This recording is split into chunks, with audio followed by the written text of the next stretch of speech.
Queridas irmãs e queridos irmãos de Ideal Espírita, que as bênçãos de Deus caiam sobre todos nós nessa noite e que a paz anunciada pelo nosso Mestre Jesus envolva cada um de nós nessa noite maravilhosa. Corria a Idade Média, época dos grandes gladiadores e das grandes cruzadas. E em uma pequena cidade medieval, camponesa ainda, vivia um ferreiro que ganhava sua vida a fabricar espadas.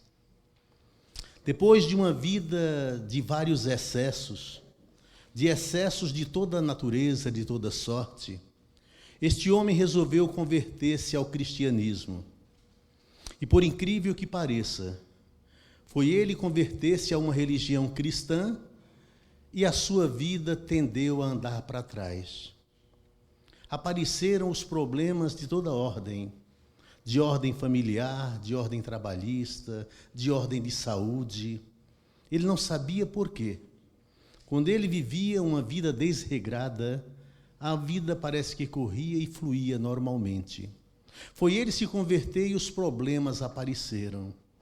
Um dia, visitado por um amigo que se compadecia da sua situação, o amigo lhe perguntou, na sua ferraria: Juvenal, esse era o nome dele, você percebeu que desde que você se converteu ao cristianismo, sua vida começou a andar para trás?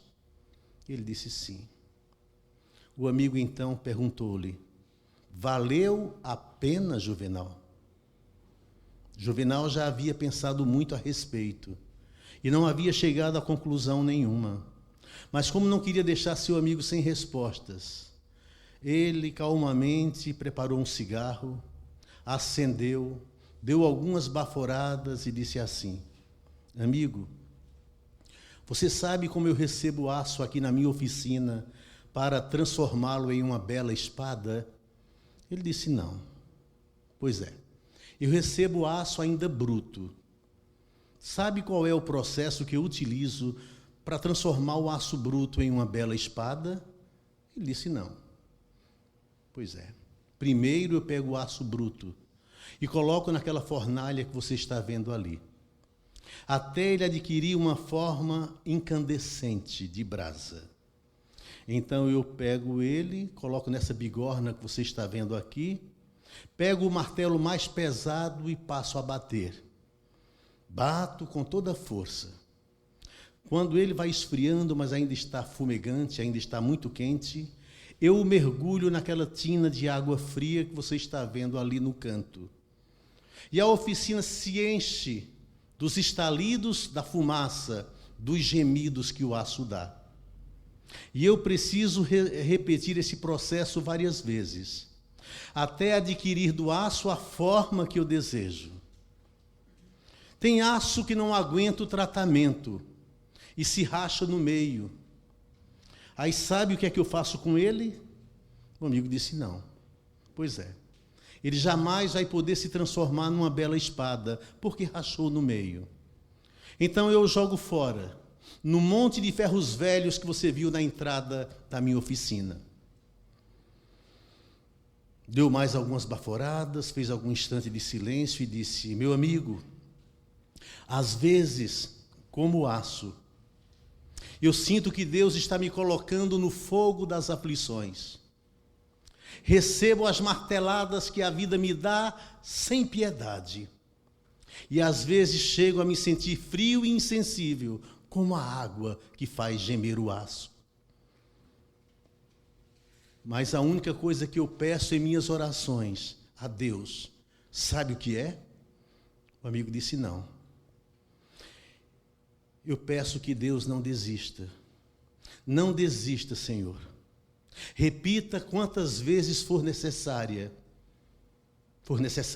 até atingir de mim a forma que o Senhor deseja. Repita quantas vezes quiser, Senhor, até adquirir de mim a forma que o Senhor quer. Mas jamais, Senhor, jamais me jogue fora no monte de ferros velhos das almas. Quando eu me deparei com essa história, Eu fiquei pensando na resignação deste homem. Porque se resignar com algo não é ser tolerante, esperar calmamente que aquilo aconteça e deixa acontecer. Não, não é isso. Resignação é a compreensão da própria dor. Por isso, em algumas reuniões terapêuticas que eu participo, eu costumo dizer aos assistidos: estude sua dor, para que ela não se transforme em revolta. Resignação é isso, meus amados, é a compreensão da própria dor. Porque quando compreendemos o sofrimento, quando compreendemos por que estamos sofrendo, a resignação chega. Porque compreendemos, não blasfemaremos mais. Porque é comum aqui na terra nós encarnados, blasfemarmos contra Deus. Principalmente quando a gente diz assim: eu não mereço passar por isso. O que é que eu fiz para merecer isso? Devo ter jogado pedras na cruz. Já ouviu isso? Quando assim a gente age, eu não mereço passar por isso. O que é que eu fiz para merecer tal coisa? Eu estou dizendo que Deus é injusto. Que há injustiça no sofrimento pelo qual eu passo. E se há injustiça, Deus é injusto. Então eu estou blasfemando contra Deus. Por isso a necessidade, como Juvenal, de compreender a própria dor, estudar a própria dor, para entender o porquê do sofrimento. Não é? Na carta aos Gálatas, Paulo escreve o seguinte no capítulo 7. Não vos enganeis, de Deus não se zomba.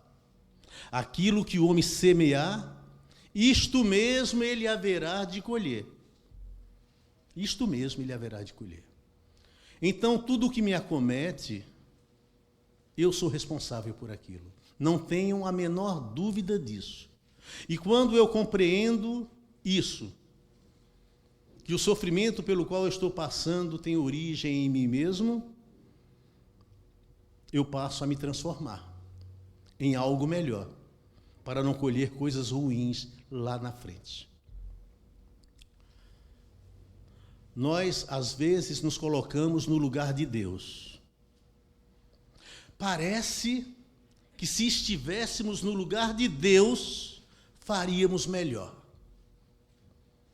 Porque a gente olha o mundo com os olhos da matéria. Aí a gente vê aparentes injustiças. Que se nós fôssemos Deus, nós não deixaríamos que aquilo acontecesse. Significa que eu seria melhor que Deus. O livro Evangelho segundo o Espiritismo fala que as causas das minhas aflições estão no agora ou no passado. Causas atuais das minhas aflições e causas anteriores das minhas aflições. Que eu procure nessa existência mesmo e eu vou encontrar. Via de regra, a maior causa das minhas vicissitudes de agora está nessa existência mesmo, a maior parte. Mas se eu não encontrar a causa nessa existência, certamente está em existência transata, mas vai estar. Mas vai estar, porque de Deus, como disse Paulo, não se zomba. Divaldo Pereira Franco tinha um grande amigo que sofreu um acidente automobilístico terrível e quase desencarna. Mas ficou muitos dias na UTI, depois foi para o quarto, já podia receber visitas. E Divaldo achou uma brecha na sua agenda muito concorrida de palestras e foi visitar um amigo no hospital, espírita também. E ele ficou feliz com a visita ilustre que acabara de receber. Que bom, Divaldo, que você veio. Tinha o livro Evangelho segundo o Espiritismo na cabeceira da cama, por conta ele era espírita também. Aproveitou a visita ilustre e pediu: Divaldo, por favor, leia uma página do Evangelho para mim. Abra ao acaso e leia, Divaldo. Você faz isso? Faço, meu irmão, com muito prazer. Divaldo então pega o Evangelho segundo o Espiritismo para abrir ao acaso. E quando abre, vê a página, disfarçadamente tenta mudar para a próxima. Mas o amigo vê. Fala, não, Divaldo, eu vi, é a que você abriu mesmo que eu quero que você leia. Não, meu amigo, vamos ler a próxima, é melhor. Não, lê a que você abriu, Divaldo, eu vi, não mude a página, não. Aí Divaldo, tá bom, meu amigo, então eu vou ler. Aí leu o capítulo. Se fosse um homem de bem, teria morrido. Ele disse, ainda bem, Divaldo, que eu não sou um homem de bem, não é? Divaldo disse, meu irmão, não somos, mas estamos no caminho de sê-lo. Porque não é assim que a gente fala?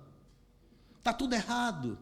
Aquele marginal escapou ileso de um acidente terrível. Se fosse um homem de bem, teria morrido. Como se nós fôssemos Deus, nós faríamos diferente. E o Evangelho fala que quando assim a gente fala, se fosse um homem de bem, teria morrido, estamos falando uma grande verdade. Porque o homem de bem já teria cumprido o que ele veio cumprir. Porque o homem de bem já passou por tudo que deveria passar, já cumpriu sua trajetória, já cumpriu o seu papel, e agora ele sai da prisão, e agora ele sai do casulo, porque não há morte, só há vida. Está certo. O facínora não. Ele precisa ficar nesse vale de lágrimas, nesse planeta de provas e expiações, para resgatar mais coisas. Então está tudo certo, nós é que olhamos de forma errada. A maioria dos nossos males está nessa existência mesmo. Se não encontrarmos, vão estar em outra, mas vão estar. Uma mulher chegou no centro espírita e disse que iria se separar do marido, ia pedir o divórcio, porquanto ele era alcoólatra, batia nela quase todos os dias, ela não aguentava mais. E o dirigente, incauto que era, sem muito conhecimento espírita, falou para ela, não, minha irmã, não se separe. O casamento é indissolúvel. Não sei onde ele viu isso na doutrina espírita, mas ele falou. Você tem que aguentar a vida toda. O casamento é para sempre. Porque senão, se a senhora se separar, vai ter que voltar com ele na próxima existência novamente. Ela disse, não, então eu vou aguentar. Com ele nunca mais. Eu prefiro aguentar agora. E a coitadinha aguentou. E apanhou o resto da existência dela. E desencarnou. Como era uma mulher boa, do bem, foi para uma colônia de refazimento. Nem passou pelos umbrais da terra, boa que era. E depois de um certo tempo, o marido desencarnou, mal que era, foi purgar um pouco os seus pecados nos umbrais da terra, no purgatório da teologia, no inferno dos cristãos. É a mesma coisa, só muda o nome.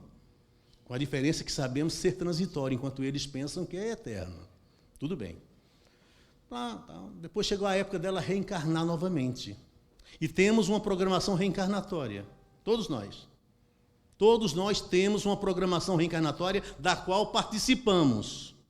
Pedimos certas vicissitudes para evoluirmos. Porque a nossa visão do ponto de vista espiritual é diferente da de agora. E na hora da programação reencarnatória dela, o benfeitor, junto com ela, falou, você vai nascer em tal cidade, assim, sua vida vai ser dessa forma. Aos 19 anos de idade, você vai encontrar fulano de tal e vai se casar com ele. Com ele de novo? De jeito nenhum. Deve haver algum engano, benfeitor. Porque eu fui num centro espírita, não foi aqui no GESP, não, foi em outro, tá? E falaram para mim que eu tinha que aguentar, para não voltar com ele, e eu aguentei a vida toda. O mentor falou, minha irmã, você aguentou mesmo. Agora você volta para amar. Porque essa é a doutrina cristã. Essa é a doutrina de Jesus, é para amar ao inimigo. Amar minha esposa é fácil. Amar a vocês, a Neuza, ao Luiz, é fácil. É para amar ao inimigo. Orar por ele e desejar boas coisas. Vibrar por eles. Mas como é que eu vou amar o inimigo? Se o meu coração bate de forma diferente na frente de um do que na frente de um amigo. Amados, amar ao inimigo é um processo. Não é de repente, bem que eu gostaria que fosse, mas não é. Mas todo o processo começa com o primeiro passo. E o primeiro passo é orar pelos que me perseguem e me caluniam. É vibrar por eles, é perdoar. 70 vezes 7. Se não for nessa existência, vai ser em outras, mas eu preciso amar. Mas é preciso que eu dê o primeiro passo. Não é fácil a doutrina de Jesus, é a senda do fio da navalha, é difícil permanecer em cima, machuca. É a porta estreita, é doído. Mas é a doutrina de Jesus que é assim. É a doutrina de amor. Agora você volta, minha irmã, para amar. Então, às vezes, a causa das nossas vicissitudes de agora estão em vidas transatas, que eu volto para me reajustar, para ajustar, para consertar. Planeta de provas e expiações. Então, que eu comece agora a semear coisas boas. A maior parte dos meus problemas são dessa existência mesmo. Como é que eu me comporto longe dos seus olhares? Como é que eu me comporto longe de um centro espírita? Como é que eu me comporto longe do olhar da minha esposa? Como é que eu me comporto? Será que eu não tenho nada a esconder? Será que as minhas ações não me envergonhariam diante de alguém quando eu estou sozinho? Será que eu ajo de acordo com a minha consciência espírita? Ou não? Porque a gente erra muito, sabendo que não podemos errar. E a gente acha que é pouquinha coisa. A gente fala, não, mas isso não é nada. Eu só paguei R$50 para o guarda não me multar. É a mesma coisa de milhões que lá de Brasília são desviados. É a mesma coisa. Do ponto de vista espiritual, é a intenção que voga. É a intenção que vale, não é a quantidade. Então eu preciso ser honesto em todos os sentidos da minha vida. Eu preciso ser honesto em tudo. Eu preciso ser transparente, agir de acordo com a minha consciência. Às vezes a gente fala que existe uma indústria da multa, não é? Existe, pode até existir mesmo, mas o que a gente faz de coisa errada no trânsito, quando o guarda não está vendo, quando não tem radar, a gente faz. Vai em alta velocidade na rodovia, o radar está lá na frente, você pisa no freio para passar na velocidade normal. E daí? Está errado. Uma vez um amigo disse para o outro assim, na minha frente, eu vou te falar onde tem um radar novo na Bandeirantes. Ele ia para Ribeirão Preto, ele disse, não quero saber. Mas como? Você não quer saber onde tem um radar novo? Ele falou, não. Por quê? Ele falou, porque eu vou fazer o certo. Não há radar que me pegue porque eu vou fazer o certo. Olha que lindo isso. Será que a gente age assim? Da minha casa para cá eu vi muita gente cometendo erros. Entram sem dar seta, fazem coisas que a indústria da multa não pega. 80% das infrações não são pegas. É uma realidade isso, nós erramos muito. Só para dar um exemplo. Um homem foi visitar o amigo, quando chega na rua do amigo, na esquina, é contramão. Tem a placa lá, contramão. Mas a casa do amigo é a segunda. Para ele chegar na mão certa, ele ia ter que dar uma volta enorme no quarteirão para pegar a mão certa da rua. Ora, a casa é só a segunda. Ele olha para um lado, olha para o outro e embica o carro para entrar. Quando embica o carro, o guarda aparece, porque é sempre assim.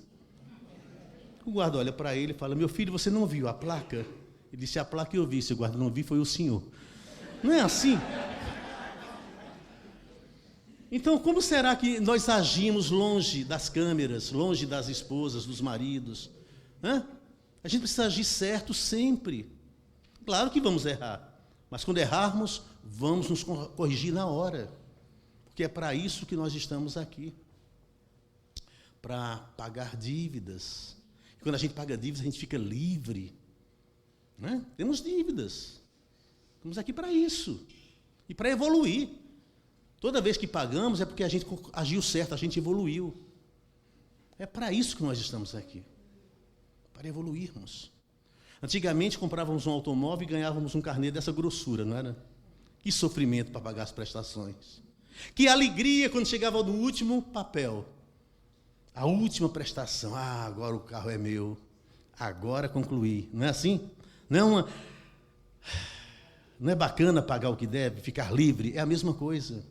Ainda bem que Deus nos cobra de forma paulatina, a prestações, em suaves prestações de reencarnação em reencarnação, porque não daríamos conta de pagar o que devemos à vista. Devemos ter motivos de resignação, porque se sofremos, estamos resgatando. O Evangelho fala, bem-aventurados os que sofrem, porque serão consolados. Outra tradução fala, bem-aventurados os aflitos, porque serão consolados. Outras falam, bem-aventurados que choram, porque serão consolados. Tem 3 traduções diferentes. Mas será que todos serão consolados? Todos? Sim, um dia sim. Mas aqueles que são resignados, imediatamente. Porque o consolo não vem de fora. Eu só recebo ajuda espiritual de fora se eu fazer por merecer. Então sempre eu sou responsável pela consolação que eu recebo.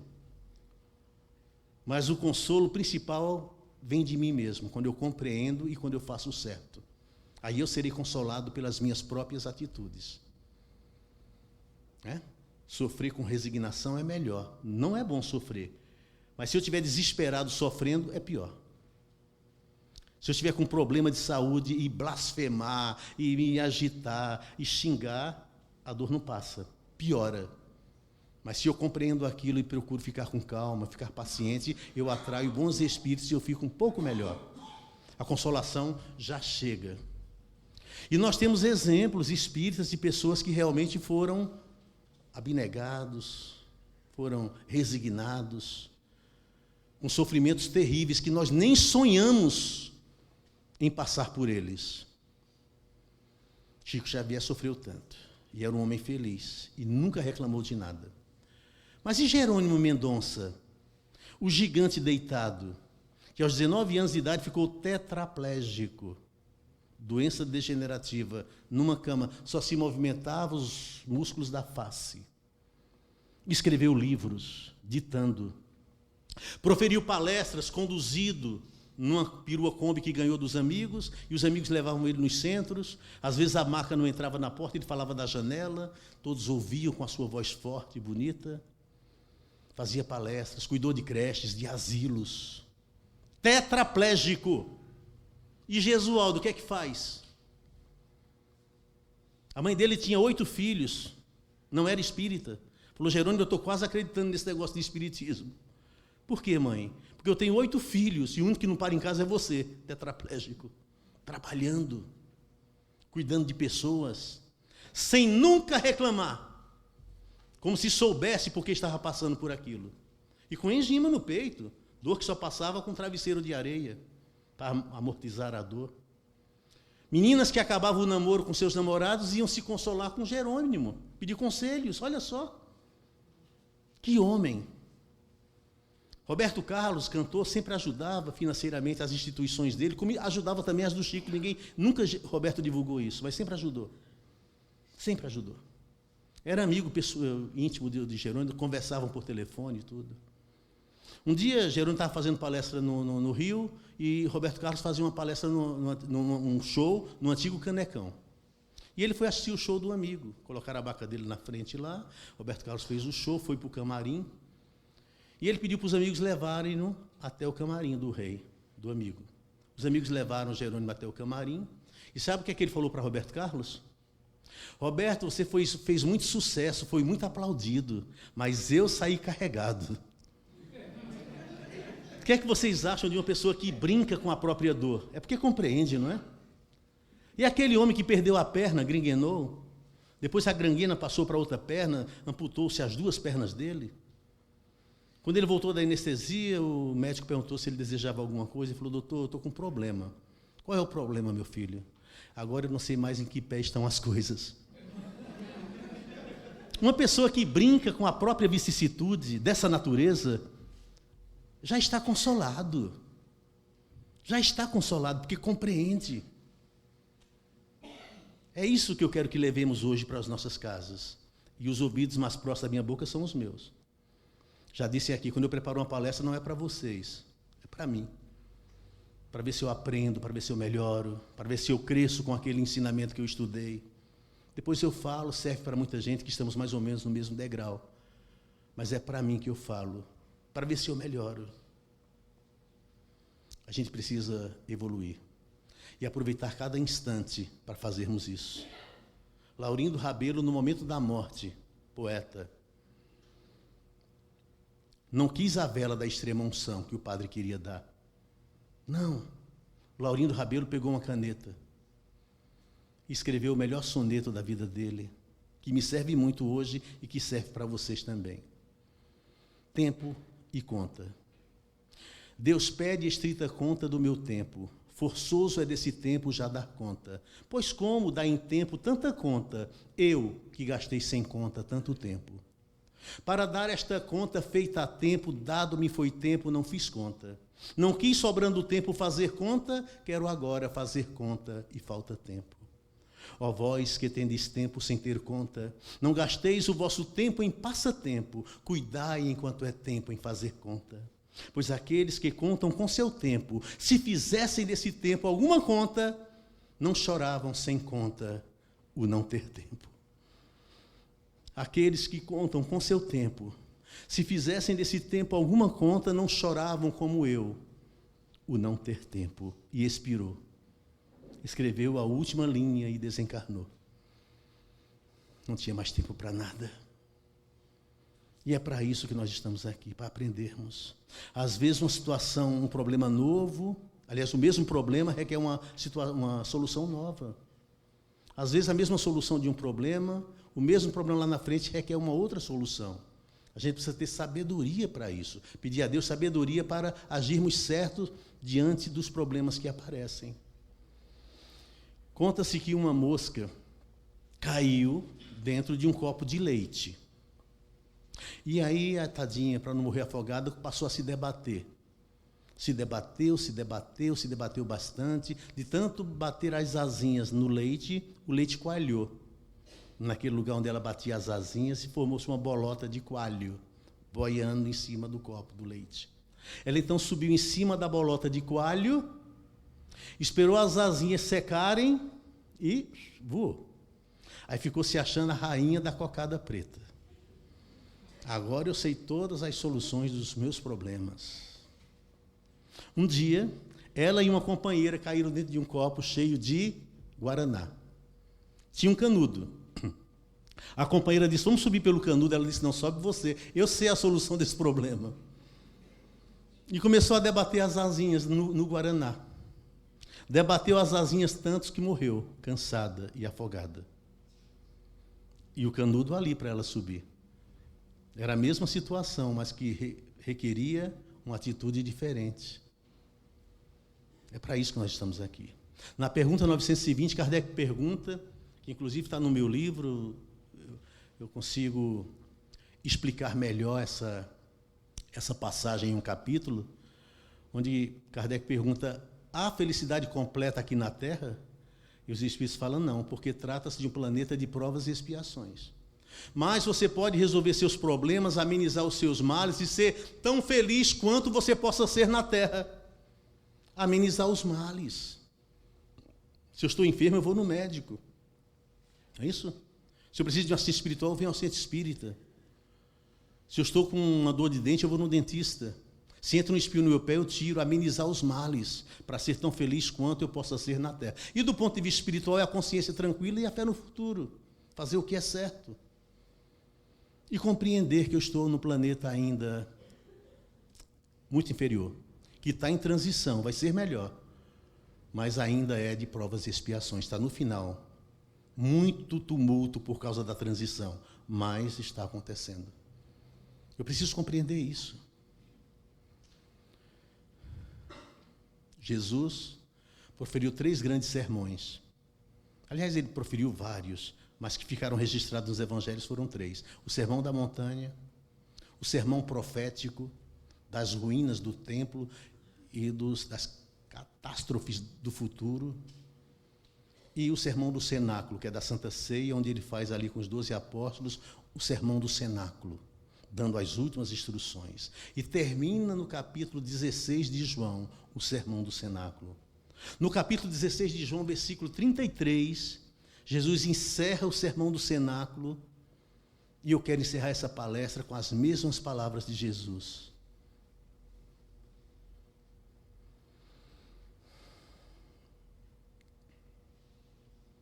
Entendam, no mundo passarás por aflições, mas tende bom ânimo, eu venci o mundo. Estas coisas eu vos tenho dito para que tenhais paz em mim.